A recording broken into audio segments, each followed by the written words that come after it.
quando ele atinge 11 ou 12 anos de idade, ele já alcança a maioridade civil. Com 12 anos, ele já era homem, civilmente falando. É o momento em que ele é levado ao templo do seu pai,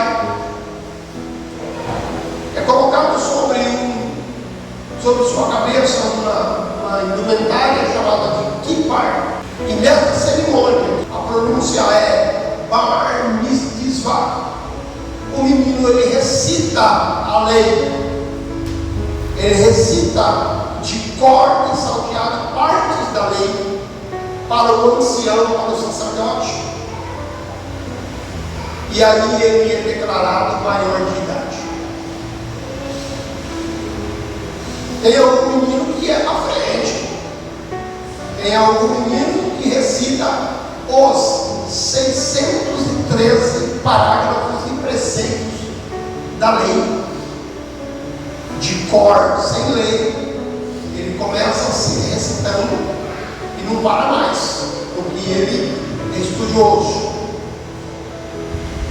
E falando sobre isso, eu trouxe aqui para vocês como é a técnica do magistério entre o povo judeu. E Jesus, ele também usava essa técnica de pegar coisas do dia a dia, coisas do cotidiano, para ensinar. Aí ele usa, para ensinar, ele usa aqui uma figueira. Só que qual é o cerne dessa questão aqui? Se você olhar do versículo 1 do capítulo 11 até o versículo 11, você vai ver que ele teve algumas ocorrências na vida de Jesus.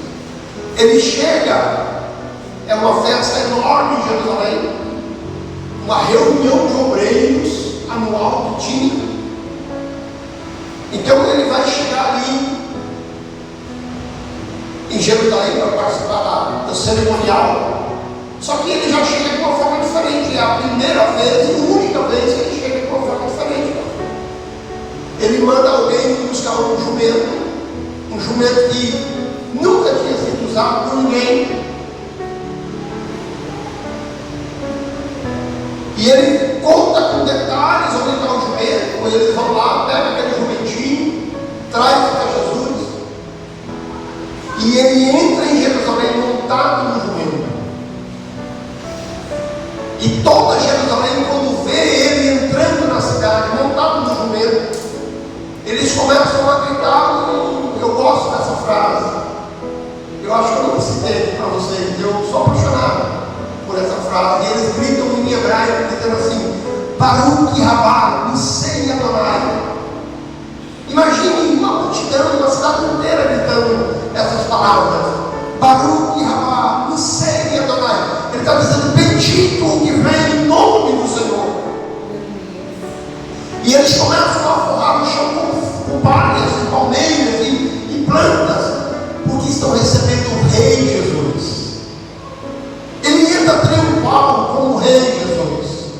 Ele não fala nada para ninguém, mas o Espírito Santo de Deus toca no coração de todo hebreu, de todo judeu que está na cidade, e constrange eles a receber Jesus naquele momento como de fato o Rei Jesus.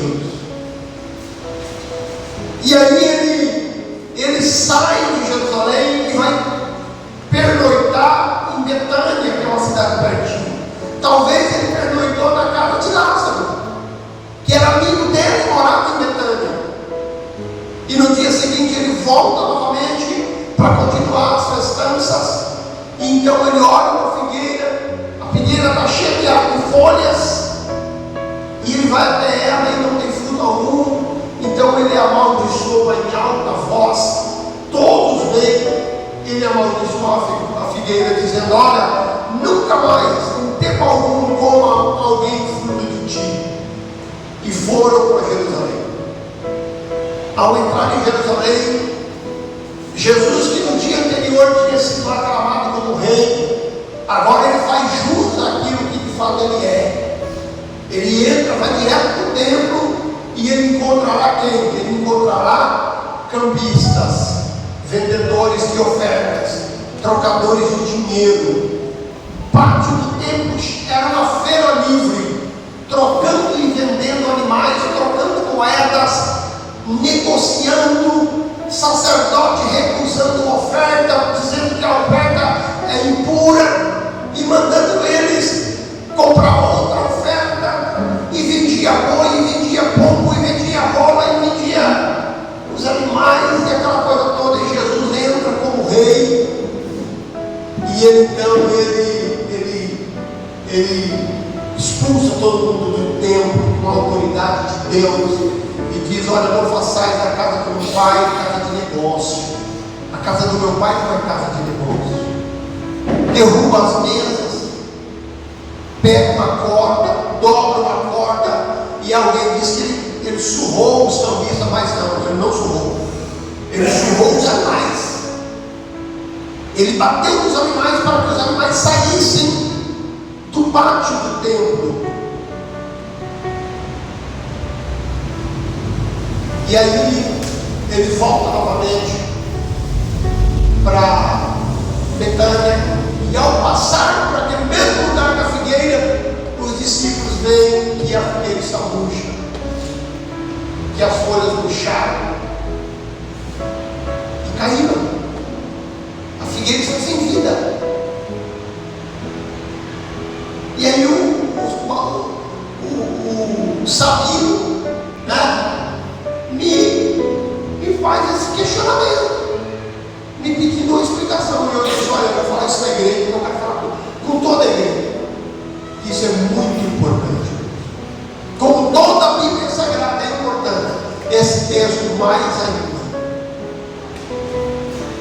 Esse texto, irmãos, Jesus está falando do próprio Israel. Aquela figueira amaldiçoada ali era do próprio Israel.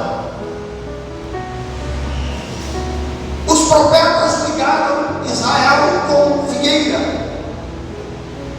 e Jesus falou sobre isso. Jesus disse: olha, quando vocês verem a figueira florescer, sabeis que está próximo o verão. É no final do inverno, no início do verão, que a figueira floresce. E o interessante, quem aqui já comeu o fruto da figueira? Quem já comeu figo? Figo? Todo mundo já comeu figo. Figo enlatado. Alguém tem a planta de figo?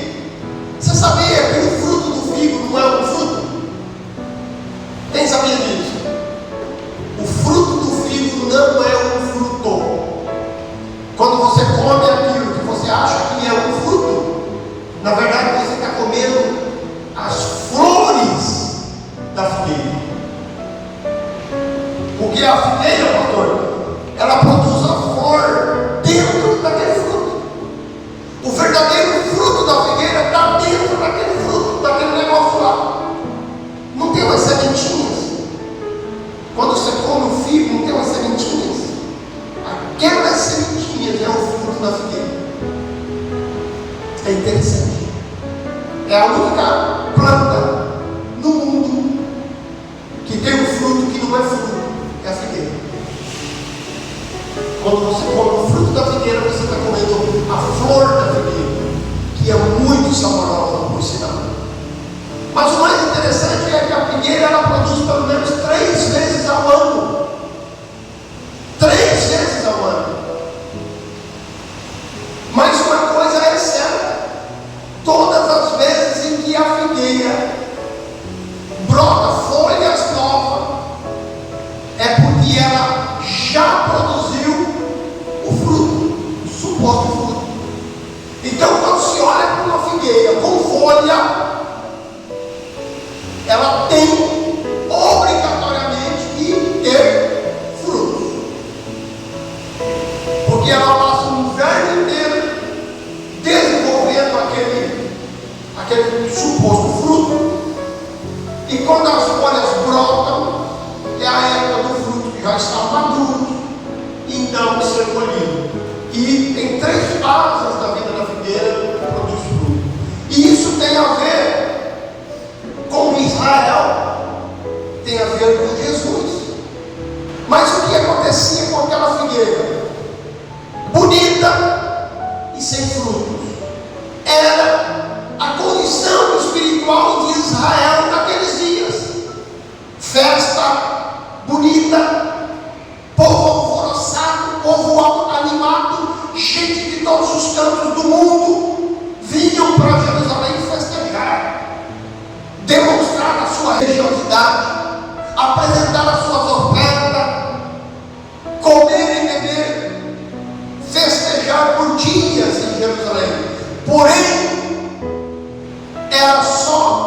uma religião de fachada.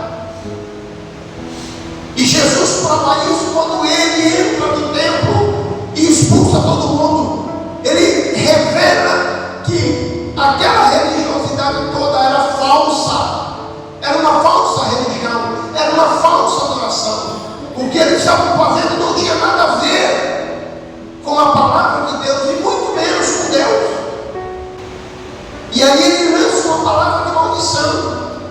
Nós vimos acontecer tudo isso 70 anos após a morte de Cristo. Quando Roma invade Jerusalém, destrói Jerusalém e dispersa o povo judeu para os 4 cantos da terra. E só voltaram, só começaram a voltar e só foram reconhecidos como nação novamente em 1948. E você sabia, foi um brasileiro que deu o voto, chamado voto de Minerva, o voto final, o voto decisivo para que Israel se tornasse nação novamente. Chamava-se Oswaldo Aranha. Ele era membro da ONU em 1948. E quando foram decidir se Israel voltava a ser nação ou não, houve um empate entre os membros da Organização Mundial, né, das Nações Unidas, e Oswaldo Aranha era o presidente da sessão daquele dia, e aí ele deu o voto que tornou Israel nação novamente, cumprindo as profecias da Bíblia Sagrada. Olha só que coisa interessante.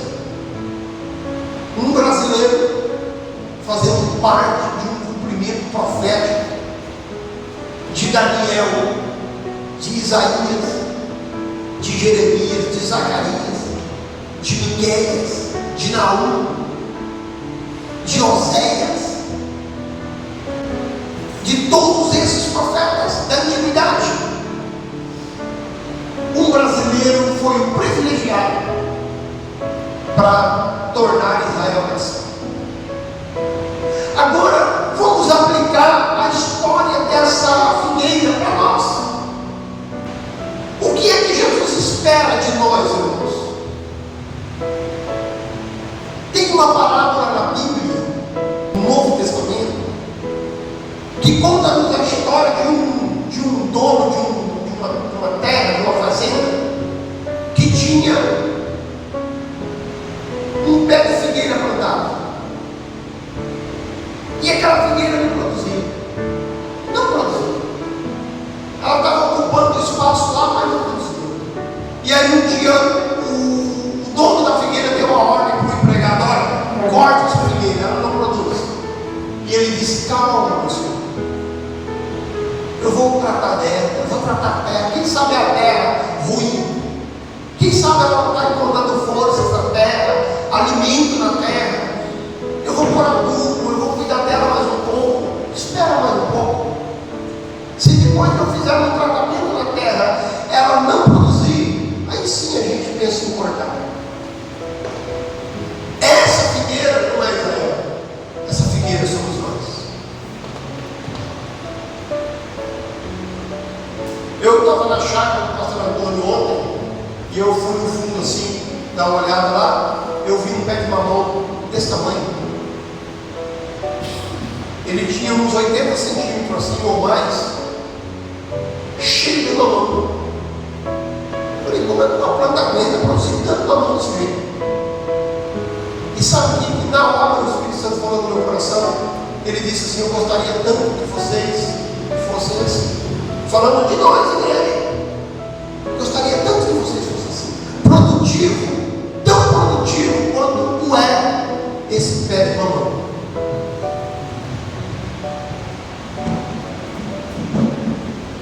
Essa figueira que o agricultor mandou cortar, somos nós. Nós somos colocados no mundo como igreja, irmãos, não para cobiçar, não para invejar os nossos pares. Aquela igreja ali do lado é tão grande. Eu acho que eu vou para lá. A Assembleia mora para lá? Foi para isso mesmo que Deus nos chamou? Para ser mais um no meio da multidão? O que você acha disso? Não. Deus nos chamou para ser alguém que faça a diferença. Deus nos chamou para ser alguém que produza frutos. Deus não nos chamou para sermos árvores inúteis, improdutivas.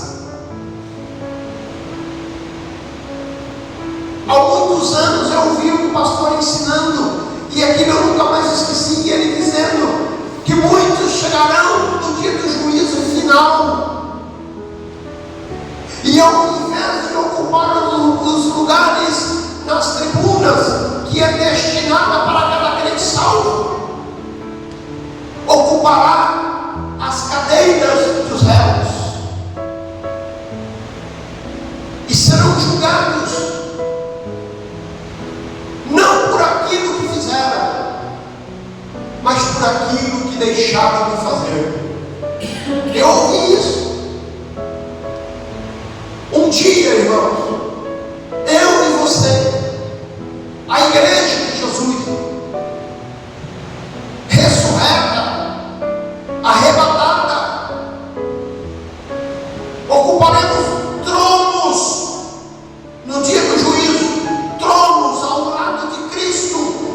Aleluia. E nós haveremos de julgar os anjos caídos, os demônios, haveremos de julgar Satanás, e haveremos de julgar juntamente com Cristo a todos os pecadores que rejeitaram a mensagem do Evangelho. Graças a Deus. Nós somos destinados para isso, e não sou eu que estou dizendo, é a Bíblia que diz. Mas para isso acontecer, nós temos que ser figueiras produtivas, ou por que não dizer videira produtiva. E eu quero aqui abrir um parênteses para explicar uma coisa para você. Eu fiz a alegoria da figueira improdutiva relacionada a nós. Essa é coisa minha, só para dar uma explicação para você. Biblicamente falando, nós somos vagas de jambuzeiros bravos, que é uma planta totalmente diferente da vide, da videira.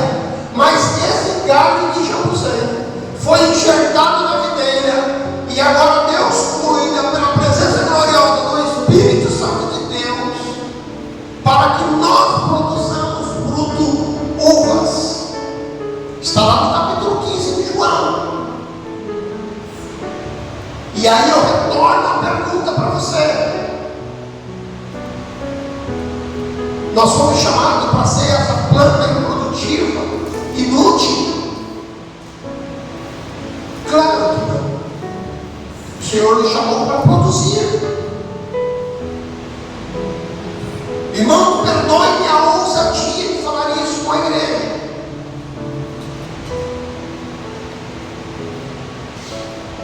Mas nós temos do nosso lado pessoas que precisam de Jesus, que precisam serem ensinadas, que precisam ouvir a salvação de Cristo. E muitas vezes nós não falamos. Por isso que o Espírito Santo mandou começar uma campanha com as famílias. E eu quero que você depois, chegando em casa, vá lá no grupo e coloque a lista de todos aqueles seus parentes que você quer que ele seja salvo. O Adenício vai colocar todos os nomes, só o primeiro nome. Todos. Se tiver 1000, coloca 1000.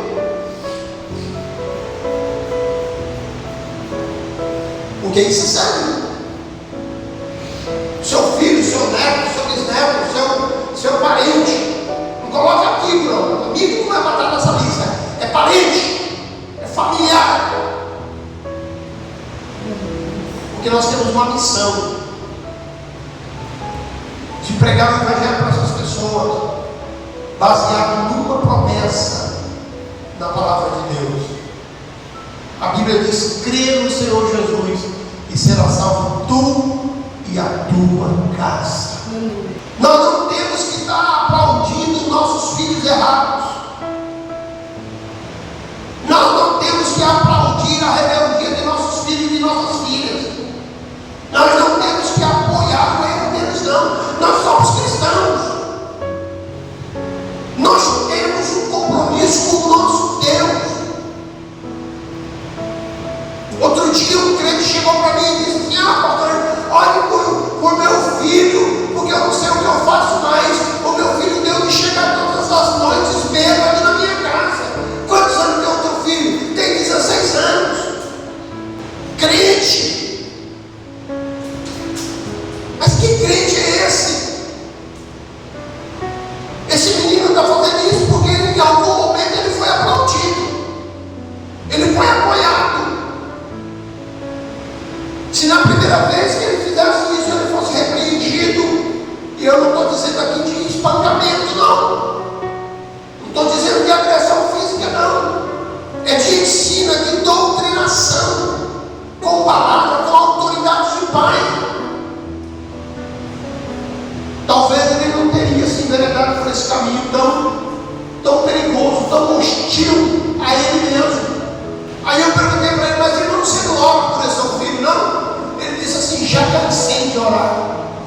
Mas meu irmão, como é que o pai está vendo o filho indo para o inferno e vai dizer um negócio desse que já cansou de orar? Que responsabilidade é essa? Isso aí é uma figueira inútil. Uma figueira inútil. Pode ser que esse filho não atende para a doutrinação do pai, mas uma coisa é certa: o pai tem que dizer: olha, meu filho, se você for para o inferno por conta dos seus atos, a culpa será toda sua, porque quanto a isso eu lavo minhas mãos, porque eu falo a verdade para você. O pai tem que ter essa coragem, o pai e a mãe tem que ter essa autoridade. E agora eu me volto para vocês, jovens, jovenzinhas. Que planta que vocês são? Estão produzindo alguma coisa boa para o reino de Deus? Ou está produzindo uns frutinhos xoxos que nem passarinho quer? O que é que você está produzindo? Naqueles momentos lá da rebeldia contra pai, contra mãe, cuidado com isso. Tu não foi chamado para isso, não. Tu é herança de Deus nas nossas vidas. Sempre falo isso para minhas filhas. Ah, pai, você é chato. E não sei o que. Não, eu não sou chato. Eu estou cuidando de algo que Deus me deu como herança. Eu estou cuidando de algo que Deus me abençoou, me deu. Eu tenho uma obrigação moral diante de Deus de cuidado de vocês. Por isso que eu falo. Essas meninas, eu criei elas no seguinte costume, pastor. Ah, pai, eu vou na casa de uma amiga. Raramente vou. Vai. Que horas vai, que horas vem? Ah, tá, beleza, vai. Filha, ei, para um pouquinho. Ela para lá no portão às vezes. Ei, lembre-se quem você é. Minha filha é casada, dona de si. Converso com ela, brinco com ela, brigo com ela e depois lembro ela de quem ela é. Ani Radassa já vai fazer 20 anos. Sai do trabalho. Ei, está indo do trabalho? Estou. Ei, lembre-se quem você é. O filho de um judeu, irmã Juliana, quando ele saía de manhã com o pai para trabalhar, o pai levava ele até a porta e mostrava o que estava escrito nos umbrais da porta. Sabe por quê? Porque toda a casa de judeu está escrito pelo lado de dentro e pelo lado de fora partes da lei, principalmente partes do capítulo 6 do livro de Deuteronômio, para que o menino, ao sair de casa, ele lesse a palavra de Deus, e ao voltar à tarde ele entrasse, antes de entrar ele lesse tinha o leilão mais radical, que ele colocava a lei na testa, uma caixinha de couro, uma régua na testa e uma fita de couro que vinha até o braço, com outra caixinha de couro no braço. Isso é chamado de filactério. E dentro do filactério tinha parte de um pergaminho ou uma peça de couro escrito partes da lei, principalmente no capítulo 6 do livro de Deuteronômio. Porque no capítulo 6 em diante de Deuteronômio diz que a lei tinha que ser levada na testa e no coração. Como não podiam cravar a lei dentro do coração, eles liam a lei e mantinham aquele filactério no braço e na testa. Isso os mais radicais. Os menos radicais escrevem na porta a lei e lê ao sair e lê ao entrar, para que o menino não se esquecesse da lei do Senhor. Nós estamos nos esquecendo de inculcar a lei de Deus no coração dos nossos filhos. Nós estamos como aquele pai que eu citei, desistindo dos nossos filhos. Mas lembre-se de uma coisa: quando você desistir do seu filho, quando você desistir do seu neto, ele vai ser adotado por Satanás. E lá na frente, você vai ver o seu filho jogado nas garras do diabo. Você vai sofrer. Por quê? Porque você desprezou a herança do Senhor. Não despreze. O filho pode ter a idade que tiver. Não despreze. Ele é o seu filho. Aquela figueira era para ter frutos, mas ela só tinha aparência. Então eu peço para a igreja: não sejamos nós crentes de meras aparências. Porque se você e eu, se nós formos crentes de verdade, então a autoridade de Deus estará sobre nossas vidas. E tudo que você falar, o Senhor vai te honrar. Porque o Senhor diz que Ele vela pela palavra dEle para cumprir através de nossas vidas. Amém?